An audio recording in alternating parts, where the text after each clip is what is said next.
Hello， 大家好。大家會唔覺得畫人面好似好難，成日都唔知點樣攞個比例，畫極都唔似呢？畫到咁，又或者係咁。咁今日呢條片呢，就教大家一個簡單嘅方法，用10分鐘畫一個人面出嚟。咁所需要嘅用具好簡單，只係需要一支鉛筆。我呢就係用6B 啦，咁但係大家可以用容易買到嘅 HB 都得噶啦。跟住就係一個擦膠。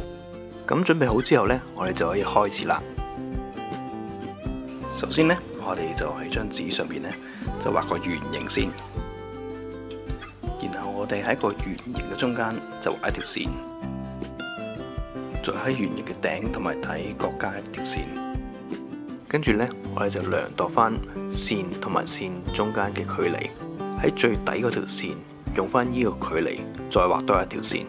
畫完之後呢，我哋做咗3等格，然後喺圓嘅側邊每邊畫一條線，呢個就係面嘅闊度嚟噶啦。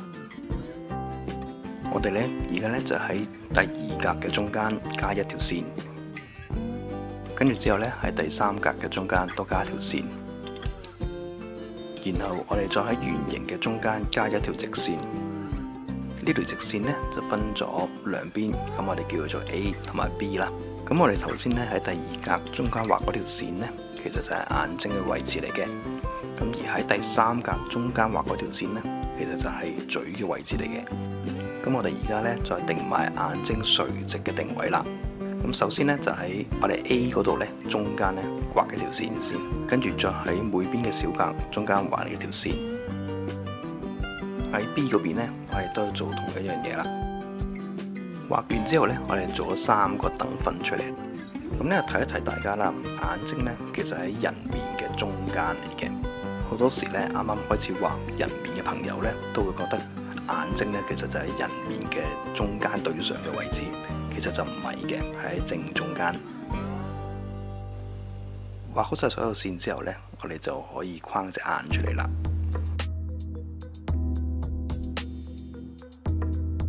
然後呢，我哋就可以定埋鼻嘅位置。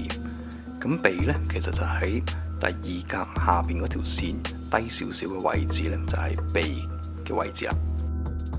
跟住呢，我哋就可以畫埋嘴啦。咁嘴呢，其實就喺第3格嘅中間啦。而嘴嘅闊度係點樣定呢？咁呢，其實就可以喺眼嘅中間呢，就延伸條直線落去。而嘴角嘅位置呢，其實就喺嗰條線入少少就係噶啦。有陣時啲人個嘴大啲，去到嗰條線嗰度都冇問題嘅。之後呢，我哋就可以定埋眼眉嘅位置啦。咁眼眉點樣定呢？咁就可以喺第2格上邊嗰條線啦，即係藍色嗰條線啦。咁同埋佢中間嗰條線，綠色嗰條線呢。咁我哋喺嗰2格嘅中間呢，再加多一條線。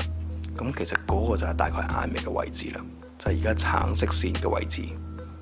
眼眉嘅闊度呢，大概就係眼嘅闊度再多翻少少就係噶啦。咁長度就因人而異啦，有啲人眼眉會長啲，有啲人會短啲嘅。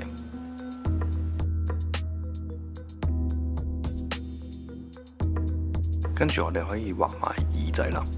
咁耳仔嘅高度呢，個定位大概係眼眉以下啦。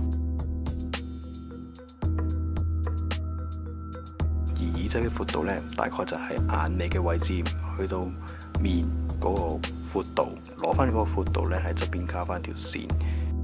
而耳仔嘅長度呢，就係去到第2格嘅底線嗰度就得噶啦。咁耳仔嘅大細呢，其實都因人而異嘅。有啲人呢就兜風耳啲，有啲人呢個耳珠係長啲，咁就大家自己就翻啦。咁跟住落嚟呢，我哋就可以畫埋人面嘅形狀啦。下巴呢，就喺第3格嘅底線嗰度。人面嘅轉角位呢，大概就喺呢個嘴嘅側邊對出嗰度。畫完之後呢，我哋就可以將啲線連埋佢。喺面嘅另外一邊，我哋都做相同嘅嘢。跟住我哋可以畫埋頭髮。髮線呢，就大概係喺第1格中間嘅位置對上少少，就係個髮線嘅位置。咁記住呢，第1格頂線呢，其實就係頭頂嘅位置，即係光頭冇頭髮嗰陣時嘅位置嚟嘅。有頭髮嗰陣時咧，記住加翻少少厚度，畫埋條頸同埋膊頭。跟住呢，我哋就可以畫埋頭髮啦。咁最後呢，我哋就將啲五官畫翻好佢，擦翻啲線，咁就完成噶啦。完成咗之後呢，咁你可以加陰影啦，或者加顏色啦，或者用墨水筆框線啦，都冇所謂嘅。咁喺呢個示範呢，我就簡單咁畫翻啲陰影，俾大家睇睇大概嘅效果係點。好，咁作品已經完成啦。最後我哋重溫一次。首先呢，我哋畫一個圓形，然後喺圓形嘅中間加一條線。之後呢，我哋再喺圓形嘅頂同埋底各加一條線。再利用線與線之間嘅距離喺下邊加一條線，做成3等份。圓形嘅側邊呢，就加2條直線，中間再加多一條直線。3條線中間組成2個垂直嘅等份 A 同埋 B。喺第二格嘅中間加一條線，呢條線呢就係眼嘅位置嚟嘅。咁記住眼呢就係喺成個人面嘅正中間嘅位置。再喺第3格嘅中間加一條線，呢個就係嘴嘅位置嚟嘅。我哋喺 A 同埋 B 中間加一條線，就係綠色呢條啦。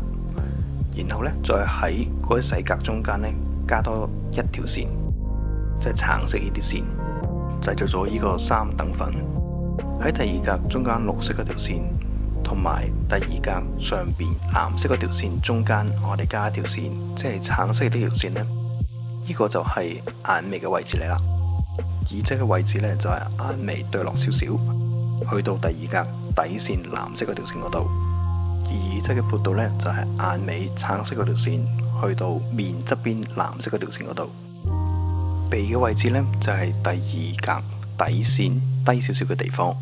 最後髮線嘅位置呢，就係喺第一格中間綠色嗰條線對上少少。咁記住呢，第一格嘅頂藍色嗰條線就係頭殼頂嚟嘅。咁頭髮就有厚度啦，咁所以我哋要加翻厚佢啲啲。希望呢個視頻俾到大家一個概念，去掌握人面比例嘅畫法。中意呢條片嘅朋友呢，咁記住撳 like、share 同埋 subscribe 啦。多謝大家，咁我哋下次見啦，拜拜。